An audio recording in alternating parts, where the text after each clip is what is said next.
You're listening to the Jewish Entrepreneur Podcast with Debbie Sassen, episode 174. Welcome to the Jewish Entrepreneur Podcast. I'm your host, Debbie Sassen. I went from being a financial advisor, author, and chronic under-earner to building my business to six figures as a financial planner and money mindset coach, and then onto multiple six figures as a full-time money and business coach. I help entrepreneurs create money-making businesses and build wealth using sales and money mindset strategies and in alignment with authentic Jewish values. Now, let's dive in to today's show. Well, hello, my friends, and welcome back to the podcast. And today's episode is really a welcome back. I don't know if you missed me, but I missed you. It's been more than 2 months since I recorded an episode. I kind of call this now season 3 of the podcast. If you've been listening in for some time, you know that I started the podcast back in December 2021. That's like a lifetime ago. At that time, my podcast was called Mastering Money in Midlife. And then nearly 2 years ago, I changed the title, the name of the podcast, to the Jewish Entrepreneur Podcast. And then this year, 2025, I decided at the end of March to take a break for a couple of months. Because number one, April was pretty much the month where we celebrate Passover, Pesach, and there was family stuff that I wanted to do, things around the house. And then May in the Jewish calendar, we have all sorts of holidays happening in May, especially in Israel. Every other week, there is another holiday and days off of school, etc. Plus, I just wrapped up a 5-day masterclass called The Wealth Frequency.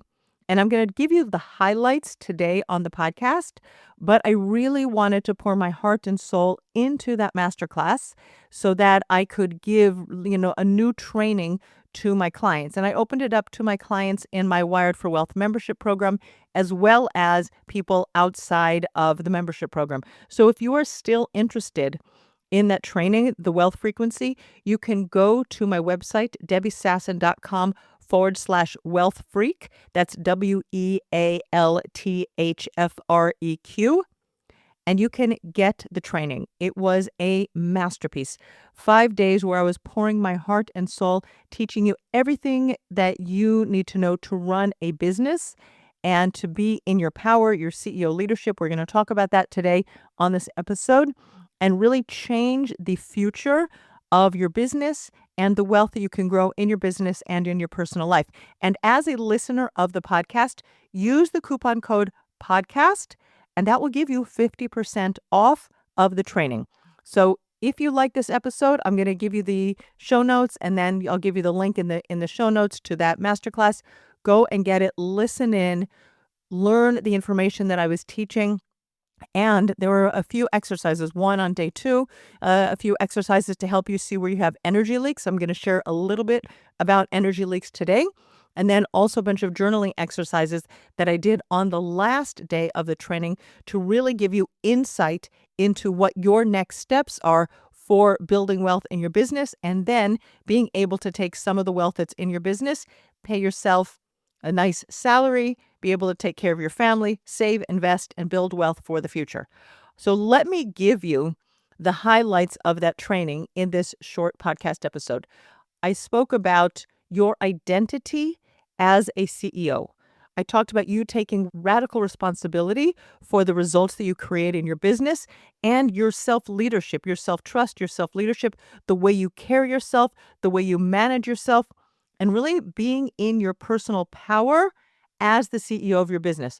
It is so often that we have leaky spots in our day, whether it's time leaks, we're not in our business. When we're in our business, we say, oh, I'm going to work in my business from 9 o'clock in the morning after I send the kids out to school until 3 in the afternoon. But if we would actually have a video camera hidden, a spy camera in your house and watch what's happening, there's times that you're doing the laundry, times that you're doing the dishes. Yes, everybody can have a coffee break. Everybody can have a bathroom break, and you can definitely eat lunch during your workday. But you have to pay attention, do a time audit. We've spoken about this on the podcast before, but where are you allowing your standards to drop, your boundaries to be broken so that you have leaks during your day? energetically and also in terms of just physically how you're showing up and taking action. So let me talk to you about what I believe is the number one component of being in the frequency of wealth, being in the frequency of a business owner who's going to make it big. And that is really your identity as the CEO of your business, and you take responsibility for making things happen.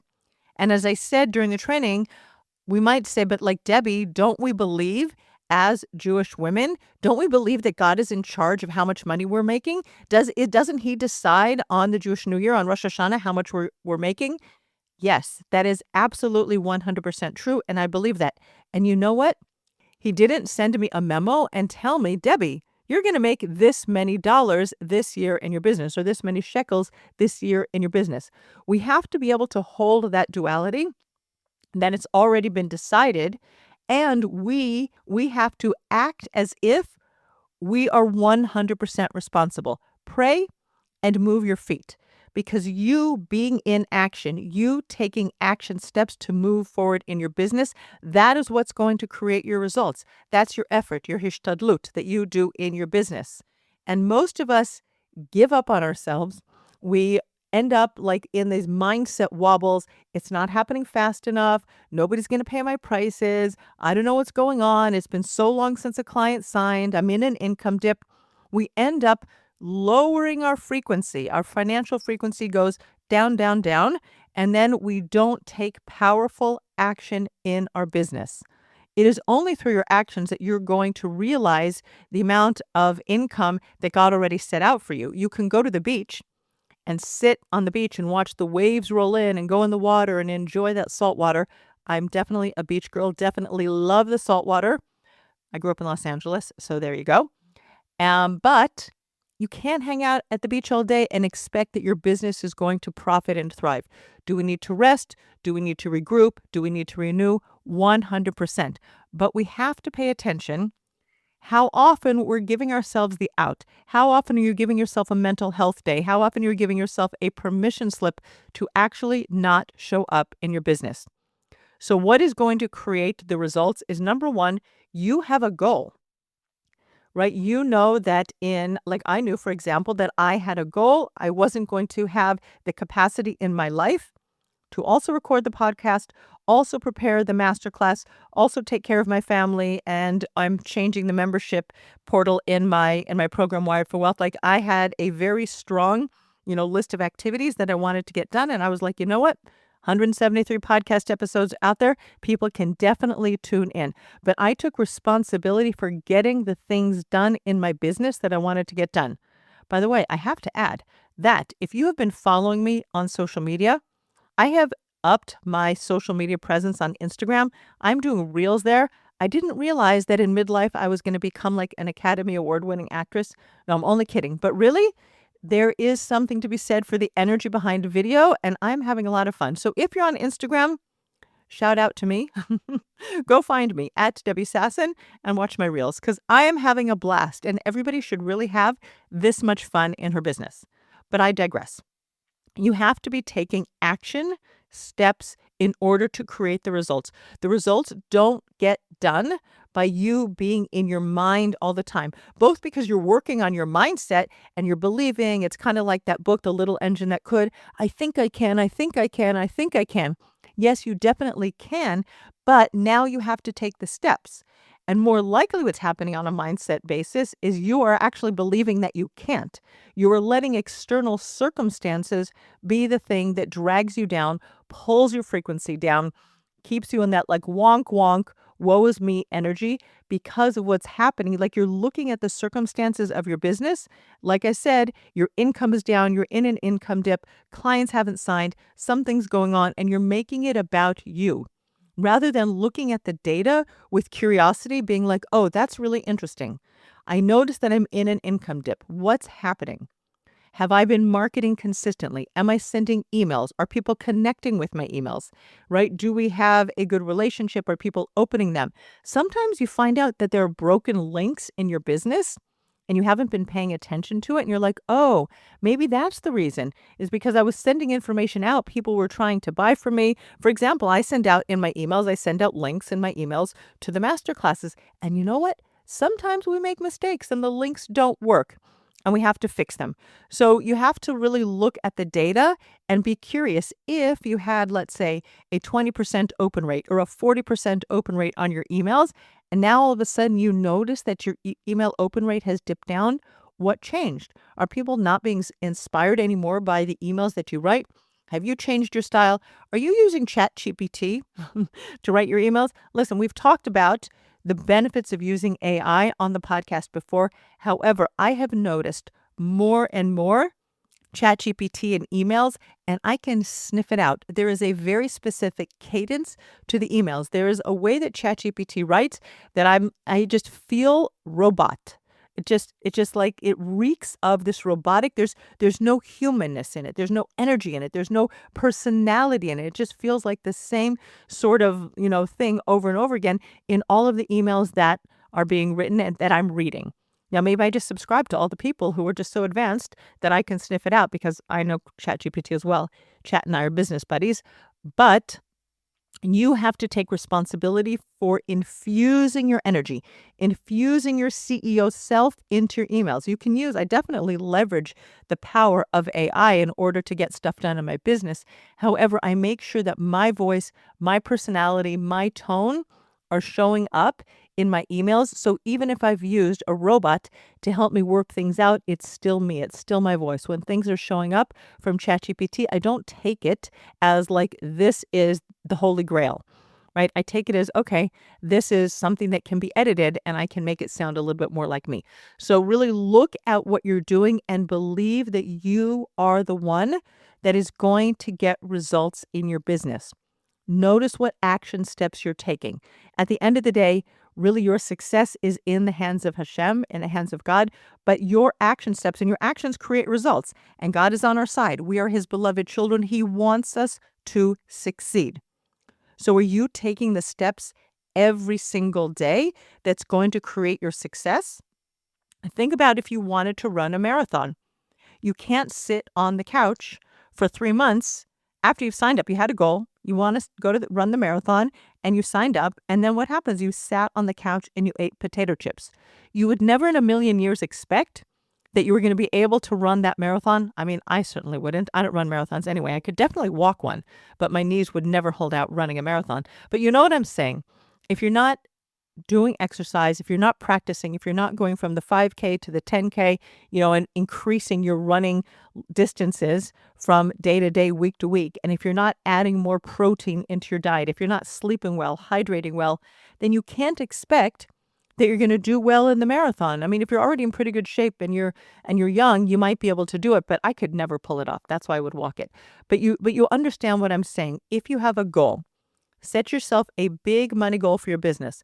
$100,000 in the year, $500,000 in the year, $1 million for this year, wherever you are in your business, set yourself a goal. And I do recommend stretch goals. Make your goal double what you think you can achieve, because that will force you, if you take this on, if you take what I'm saying on as the way to raise your financial frequency, and you say, like, this is what I'm going to do, I'm going to go for it, double your goal, you become the person who reaches the goal. And that's where your personality, your personal power comes in, because you ask yourself, what is that version of me? Who is that future version of me who has already hit $1 million in her business in 1 year? How is she showing up every day?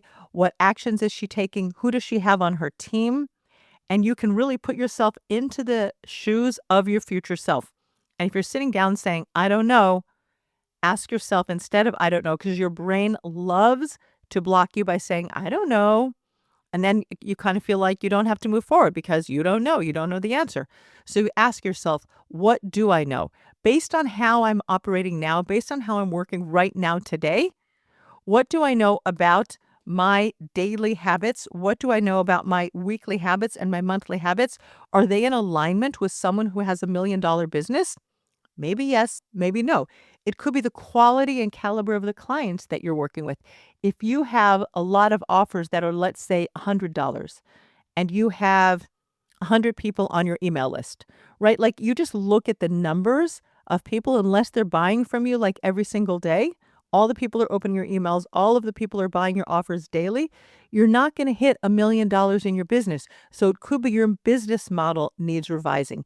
It could be that you need to do some lead generation. You need to get more people on your email list. It's going to be a combination of factors, but somebody who's running $1 million business is looking at the data, looking scientifically, not taking it personally, not being like, woe is me. I only have 100 people on my email list. They're taking radical responsibility and being, thinking to themselves, okay, I want to double my email list this month. What do I do? Let me run a free webinar and get some people into my email so that they will see me, they'll feel me, they'll understand my energy, they'll like what I'm saying, they'll connect with it. Some people will stay, some people will opt out. That's perfectly normal. But you, as the CEO, have to go and do the lead generation. Think about any time a brick and mortar store opens up in your business, whether it's a clothing store, a pizza shop, a linen shop. What do they do to create lead generation? They print flyers and they go and they put flyers in the mailboxes all around the town so that everybody knows that they exist. And of course, if somebody puts a pizza flyer in your mailbox, you might not buy pizza today, but you might remember, especially if you get another flyer in another month, and then in another month, you're going to get a coupon for 20% off. You're like, oh, you know what? Maybe it's time now for me to try that new pizza shop. And maybe you've read some testimonials, your friends are talking about it, but don't get stuck in the rut that I did this one thing and nothing happened. It takes way more than we can even imagine in order to create that consistent cash flow of satisfied customers. But be in the energy of, I am the one, I take radical responsibility, and I am going to make it happen. The next thing that I talked about that I think is really important is the energy of not needing, right? We want the people to come into our pizza shop or into our coaching business, or if you design websites, we want people to come to us, but we have to be in the place of we don't need anybody. We're in what I call sufficiency. We're enough. We have everything we need. Even if you borrowed money to get your business started, which is such a normal thing, especially if you're a pizza shop, you need pizza ovens, you need flour, you need cheese, right? You need people and tomato sauce, of course. How can you have pizza without tomato sauce? You have to invest in your pizza shop before you sell your first pizza. Service-based business owners have a little bit of what I call debt-free entitlement around building their business. I'm actually going to link in the show notes to an episode that I did exactly on that topic, debt-free entitlement. You can also, as a service-based business owner, borrow money, park it in your business bank account, because then you can pay yourself a salary while you are building your service-based business clientele. You have to be in what I call sufficiency, that you do not need people to buy immediately. It would be lovely. We all want the validation. That's another thing we have to disconnect from, needing clients and needing money to feel validated. We have to believe right now, in this moment, we have everything that we need. And really, it's true. God is taking care of us, right? Every single morning when I say my prayers in the morning, I say, She'asa li kol tzarki. God has already given me everything I need. So we can find sufficiency. We say it. The question is, are we connecting with the words that we're saying in our Siddur, in our prayer book? Do we really, really believe that God has already given us everything we need? Because if we have everything we need, we can show up in our business without that graspiness that repels potential clients. So you have to be able to find that energy of enoughness, of sufficiency. I'm good, I'm whole, exactly as I am right now. And from that wholeness, from that sufficient place, you can go out and you can serve your people. You can find them. You can invite them into your pizza shop. You can invite them into your coaching business. You can invite them into your healing or creative business.